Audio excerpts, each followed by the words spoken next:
today we're going to be talking about the example that I posted on my story relating how your trading career is exactly like building a skyscraper. And how I want to talk about it is the fact of, you already know when you're constructing, when you hear people, they're building a brand new skyscraper, like we're right next to the Aston Martin residence right now, you realize this thing is built on like such a small piece of land, and it's right next to the water. And they say it's going to be one of the tallest buildings in Miami. And you realize the higher that you want to build your skyscraper, a building, you have to dig down deeper. You know, you could only build up as high as your foundation is deep. Because, you know, with a minimal foundation, you can't build that high, and you know how do we call it? You know that the building can't be that high, and it can only surpass to a certain level before it starts getting too dangerous to live on. And we want to relate this to your trading career by your foundation of a skyscraper, your foundation of your trading career is your trading psychology, is your trading plan, is your state of being, the technicals or the fundamentals you put into your trading plan. And you have to realize that. And when it comes to duration, man, you have to realize that building a foundation is gonna take a more elongated piece of time, as I want to say it, to build it, because they have to build so high up. Because guess what they have to do? They have to pour concrete.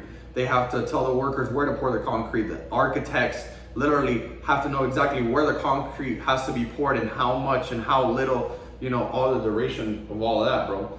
And then you have the inspectors to make sure everything's good, where they put all the steel beams and everything. They pressure test it to make sure nothing goes wrong. You know, they have to realize that. They have to have like fail safe in order to build this building all the way up. The Aston Martin can only go so high if the foundation isn't prepped. Right. And I mean, bro, just to attest to that, it's like I've been watching this whole process for at least a year now at this point, and it's just crazy because like we're almost amazed. It was like a solid 2 months in a row where we were just amazed at how tall, how fast the building came up. Yeah. But it took so long at the bottom. You know what I mean? And yeah, I mean, it's just like a testament of like all of like the nice, the shiny stuff, the good looking, the aesthetics. Yeah. Like that comes up, it might come up really, really fast, but that's after like an intense period of groundwork of laying the foundation. So. Yeah, and I totally relate to that, because our trading careers, you know, I know Jerry very well, and I know myself very well to know that like our trading foundation took like about a year or two to like really like settle in, to really like get concrete with the psychology, with the trading plan, with the technicals, with who do we exactly listen to, you know, the mentorship, all of those factors, our emotional intelligence, our cognitive biases. What we needed to get that solid before any results could go in place. You know, before the skyscraper, the last thing that you see in a skyscraper, like Jared was literally saying, is like the nice mirrors, the nice balconies, the nice tiles they lay out, the super bougie and expensive furniture they put out, the Lamborghinis and the Ferraris, the owners of the units live in. You gotta realize it's the last thing to go, and you don't put the Lamborghini and Ferrari like in the beginning, because it's just not gonna make sense, because you already know the Lamborghini Ferrari is gonna get damaged. Right. It's gonna get damaged. Somebody's gonna hit something, somebody's gonna scratch something, and guess what? It's gonna cost even more for you to fix that problem if you just built the foundation correctly and everything was already built out to a right structure, to a right foundation, to the right framework before you put those cars and before you put the last key items in. No, 100%, dude. And the biggest thing that, you know, I can relate that to in like the world of trading is like the speed of how fast most people who educate in this space want to get you into the market. And it's like, if you relate it back to the foundations, it's like, bro, you can build a sandcastle really fast. You know what I'm saying? All you need is a bucket, you know, and you scoop up some dirt and you pop it up, and then you have, and then you have your structure. But how fast can you knock over a sandcastle, right? Yeah. And it's like, I felt for like a really long time, going back to like who do you listen to being so important, that I was listening to like sandcastle advice. You know what I'm saying? Yeah. And it's like, I kept trying to do the same thing over and over again, and it's like, you gotta realize that at some point that's insane, right? Yeah. It's like you keep trying to build buildings out of sand and they keep getting knocked over, and I feel like we both went through that in like different aspects, and then you kind of get to this point of realization where it's like, wow, like my mindset, my psyche, my actual plan that I have in place, like that's like the real true foundation. You know what I mean? And like that's the cement, that's the rebar, and like all the stuff that locks the foundation, you know, sturdy in place. Yeah. You wanna talk to me about the example that happened to you about last week, about, you know, how your foundation is, we were talking about how your foundation is built like so good, and you had a couple like let's say like mistakes or something, you know, that happened in your trading, and how easily you could have corrected it. Yeah, so it's funny because like we had this talk last week about like the whole inspector thing, right? Yeah. And just like on like a personal note, it's not to be like, yo, whatever, but and Rob knows this, and like we're close when we talk about this type of stuff, but I went from like May to September like without losing a trade. And then I had a shaky week where I lost like 2 or 3 right in a row, and it was poor inspection on my part of my building. You know what I'm saying? Like in the skyscraper example, and it's like, I'm sure you guys have heard stories that can relate to that, where it's like if you get careless with your framework, like you can like let pipes burst and stuff, and you're not even gonna move still. Yeah. You know, and it's like, it was one of those moments where like I came to the realization, like, and with this real estate example, of like, you have to be versatile. You know what I mean? Like you can't just be the contractor laying the foundation. You can't just be the foreman who's in charge of the project. You know, like you also need to be the realtor. You need to be the interior designer. You need to be the inspector. Like you need to be able to be that well-rounded to handle whatever problem occurs with your building, because the real root of the matter is most people fail at trading. Yeah. And they're gonna fail at trading because they're only taught to wear one hat. You know what I mean? They only know the hat of, oh, I can be the realtor, and I'm really good at the realtor. But okay, what happens when a pipe bursts? Yeah. Who's gonna check that out? Exactly. Right. So that all ties in like with self-awareness. You have to be able to know your strengths and know your weaknesses, and how good your foundation is. Because like I know that similar example that Jared said, you know, it's happened to me a couple times, and I could say is like I had to be self-aware enough, and thank God that I got my foundation really good and my risk management like in place to know that that's not going to hurt me terribly, as opposed to about, I would say 1.5 years ago, where I could have blew an account like bam, it's done. You know, it's just endless over trading and everything. It's just, you realize you step away from the charts, and you know, you self-aware, and you know, we talk about journaling in our course and everything thus far, and this is not no shape or form to get you to go to get the journal, even though the journal is going to be an amazing tool to like literally help you. But any type of journal, with the one that we coming out, you might want to check it out. Like literally, like it's super good, and we designed it for you to look on like a 20 trade sample size, but we'll talk about that, you know, later. But journaling, no matter what, it's like something that you have to go back in, because that's like where you check your previous transactions and how well the customer service went. The customer service, you know, it's being the fact of you are the customer service. You are the person taking the trade. You are the person like going in for the trade. How do you feel during the trade, after the trade, before, you know? And that all relates back to the real estate, like the skyscraper example. Like you had to be very aware there.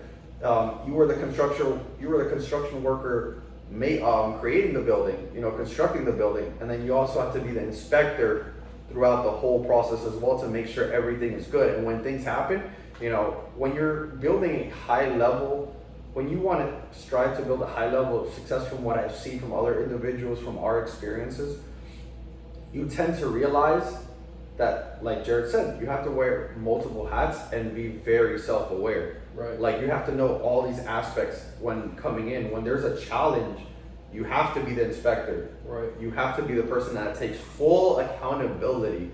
You know, the inspector will do his job and look at something right there, but who's the person that's gonna take the liability? Majority of the time, it's gonna be like the owner of the building. That's also you. Exactly. It's like you can't blame the construction worker. Right. The Aston Martin residence has like real talk, like if not hundreds of construction workers. Oh, I know. We always see them out there. And you don't know who exactly it's going to be that day, or if not, or if they're actually on payroll, if they're not, if they're just working with by cash. You don't know. Yeah. You have to be completely like self-accountable for everything that happens. And as cold as it may sound, you gotta blame yourself. Right. People look at that word with blame and they're like, oh man, blame. I have to blame myself for everything. Right. In the positive or negative. If my life is going good, it's great, it's positive, I'm blaming myself.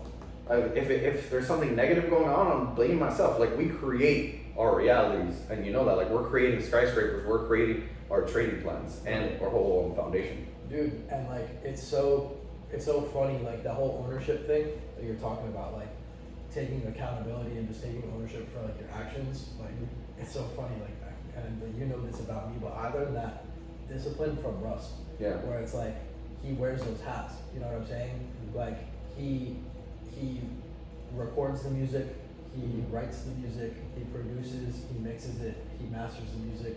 Like, he does all those aspects of it and then performs it. And it's like, when you have ownership like that, like in our case, it's psychology, it's methodology, it's trading plan, it's state of being, it's all these types of things, it's self-awareness, your emotional intelligence, all the things that, all of the different pieces, the elements, the components. If you are taking ownership for all of them, it's very easy to point fingers. Yeah. Or like, in this case, like, if his track didn't come out good, well, it was the engineer's fault. Yeah. It was, my label's fault for not producing, or for not marketing it well enough, or whatever the case was. But when you're in full control, it almost makes it easier. Like, you can't point the finger, you can't blame anybody else, you can't blame, this person that was supposed to be doing this or that. It's like, you have to take that same level of like ownership. And the one saying that comes to my head that I always hear him say is like, ownership leads to opulence. It's so true. Like, once you can wrap your head around, hey, every single aspect of my plan, if it goes wrong, it's on me. Yeah. And it's honestly like a liberating feeling. Once you get to that point. But yeah, I just wanted to throw it down.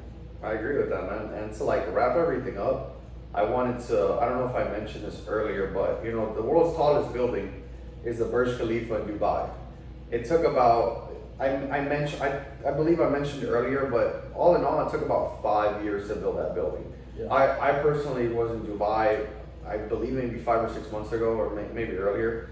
But I went in that building, and it was the most state-of-the-art building. It had the fastest elevators in the world. Yeah. Like, you went up 50 flights, I believe it was like 50 flights or like 100 flights of stories in under, it was like 60 seconds. Wow. It's like, boom, you're there. Like, bam. Like, it has the most state-of-the-art technology. And you have to realize, like, it took the construction engineers, everybody in that project 5 years, but it was also an idea before where they had to make blueprints and everything. So from idea to like reality, maybe we could probably say 5 to 10 years. I don't know an exact number, but maybe around there. That's a big nugget. Like, you don't get state of the art in a month. Exactly. You know what I'm saying? It's gonna take time. You realize that. And obviously with trading and everything right now, obviously we have funding firms. We have good people who teach good technicals. We have our own selves that teach good trading psychology. You can get there a lot faster. I'm not saying it's gonna take you 5 to 10 years to find success in trading and be consistently profitable. You could do it in under than that. But if it took you 5 years to get state of the art, I was like, what's state of the art? State of the art could be 20 grand a month, 50 grand a month from clicking a bunch of buttons. Right. So that's a thing that I really wanted to close on. It's like, it's gonna take time for your journey, but everything's gonna be relying on you, and you have to go back and put all the accountability on yourself. It's gonna be relying on you, and it's gonna take time. Trading is I'm gonna touch just a tiny bit on this, but like, we don't have a lot of overhead in trading. Right. Period. Like we just need a laptop and a phone, or just a phone in general, and just some Wi-Fi, Right. as much as you heard that around, but you know, you're really dealing with money. Like you don't have like a product, like if you own like a Starbucks franchise, like you could put a whole lot of love and everything behind like the idea of the coffee, selling it, the smell and everything. In trading, it's just you and money. yeah, it's just you and money. You have to accept it. No matter what, you're always gonna know about the money. You can think about percentages, which is gonna help you a lot more. But realize the fact of like, it's just money, and that's something that you have to accept. You know, we won't touch up on this a lot, but Jared, you had any last things that you wanted to like address with that example? I mean, honestly, not that I can think of. It's just what it really all it boils back down to is just like where are you getting your information from? You know what I'm saying? Because like it's very easy to get into like the wrong mental framework of like we've been talking a lot about like the process and like the components to like what it takes to become a successful trader and all that type of stuff. And it's like if you're receiving information and downloading information that is contradictory to that, like you're gonna get sandcastle results. You know what I'm saying? And it's like it's not to like, you know, throw shade or whatever, but it's like, bro, like everybody, no matter what industry they were in or whatever they've done, they probably started off getting sandcastle results. You know what I'm saying? Yeah. It's like once you get to a point where it's like you have an actual foundation, like building foundation, and you're building a skyscraper, it's like you just feel obligated to like, hey, look, like I see the light at the end of the tunnel, and I can help other people see the light. Yeah. So, I mean, yeah, that's really like That's amazing, bro. the way to wrap it up. But I appreciate you, bro. I appreciate you, dog. That was nuggets. But yeah, that'll be the end, and I hope guys drop a comment, you know, drop a like, you know, if there's something that you didn't understand, you know, put it in the comments, like put it just so we can get better, so we can help you even more, and even help ourselves, like explain information better. You know, we're all students of the game here, and we're here to get better, learn, and grow. You know, our journeys are just starting at the end of the day. Like there's more to come, and appreciate you guys.